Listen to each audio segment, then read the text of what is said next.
দেখো, এটা আমার এক জায়ের বাড়ি হয়, তাই সেখানে আমাদের নিমন্ত্রণ ছিল একটা ঘরোয়া অনুষ্ঠান উপলক্ষে। তা আমরা গিয়েছিলাম। ওই যে এটা ওদের ছাদের উপর, ওদের ছাদটা খুব সুন্দর, আমার খুব ভালো লাগে।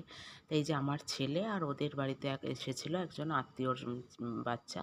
তো ওই দুজনে বেশ, আমার ছেলের থেকেও বড়, আমার ছেলে ওকে দাদা বলে ডাকে। ওরা দুজনে খেলা করছিল, তাই আমি ছাদে বসেছিলাম, বসে বসে একটু ভিডিও করছিলাম।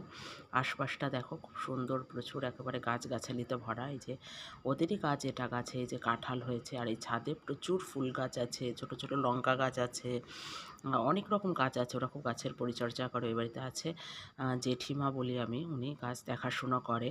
আগে জেঠুও ছিল, এখন জেঠু বেঁচে নেই, তো এখন জেঠিমাই দেখাশুনো করে। এই দেখো কত সুন্দর সুন্দর ফুল গাছ, ওই পাশে পেঁপে গাছ, এই একটা লম্বা কাঠগোলাপের মতন গাছ হয়। এই গাছের ডাল আমি চেয়ে এনেছি, এনে লাগিয়েছি, আমাদের বাড়িতেও হয়েছে। তাই সেটারই ভিডিও করছিলাম। আর আমার ছেলে যেহেতু এখানে খেলা করছিল, তো আমাকে তো বসেই থাকতে হচ্ছিল। ওই যে ও দাদা বলে ডাকে ওকে, তা ওর সাথে খেলা করে ওরা দুজনই। আমার ছেলের থেকেও হয়তো 2-3 বছরের বড় হবে, আমি ঠিক জানি না, এরকমই। তো যাই হোক, ভীষণ বন্ধুত্ব, দাদা দাদা করে। আর ভীষণ ভালো ভালো গাছ আছে, আমি সব গাছের নামও জানি না আমার এই জায়ের বাড়িতে। আর এই কাঁঠাল গাছটা দেখো পুরো ছাদের পরে হেলে এসেছে একটা সাইড। আর খুব সুন্দর এই একটা গাছ, রজনীগন্ধার মতন ফুল হয়, প্রচুর গাছ। আর ওই যে লাল জামা পরে আসছিল, ওটা আমার ওই জায়ের মেয়ে, ওরই বার্থডে ছিল, বার্থডেতে আমাদের নিমন্ত্রণ ছিল, ঘরোয়া অনুষ্ঠান, তাই গিয়েছিলাম।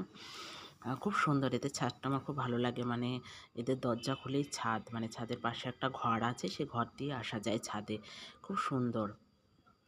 এদেরও অনেক পুরনো দিনের বাড়ি, অনেক প্রাচীন। ওই যে আমার ছেলেকে আবার কোলে করেও নিয়ে যাচ্ছিল, ওর নাম জিগিসা, ঘরে নিয়ে ঢোকাচ্ছিল ওকে। খুব ভালোবাসে ওকে। তাই এই যে আমি বসে বসে একটু ভিডিও করছিলাম। দেখো কত রকমের গাছ আছে, আমি তো সবার নামও জানি না, ভীষণ সুন্দর, গাছগাছালিতে ভালোই লাগে।